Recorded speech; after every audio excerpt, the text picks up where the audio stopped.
Hey YouTube, Kyle here from FCP Euro. Welcome to another really quick product review. What we have here today is a belt service kit for Mercedes V6 and V8 engines. We've got the pulley here, we've got your second idler pulley, which is an all metal design and not as common of a failure. And then of course we have your belt tensioner, which is also an OE part that we recommend you replace at the same time. And then lastly, the belts. I would recommend replacing your belts every 2 years. And the reason why is because every time this fails, it takes out all of your accessories. So your water pump stops working, power steering pump, alternator, everything. Fragments of the belt can end up everywhere in your engine bay. And it's basically a catastrophic failure that you can proactively avoid. See how the belt fails? And then we've got your idler pulley.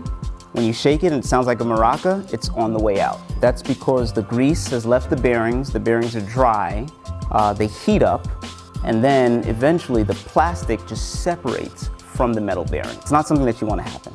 Things to look out for that might be signs that your belt drive's on the way out. If you hear a high-pitched kind of cyclical noise, that is very likely one of your idler pulleys on the way out. Another thing you can do anytime you have the hood open is just very quickly inspect the belt for fraying. The ribs on the inner and outer edges are really what you're looking for.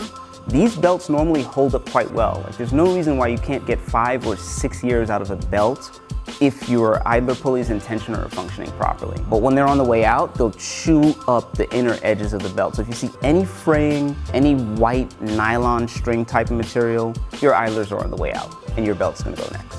So this has been another really quick product review. Don't forget to hit the like button and subscribe.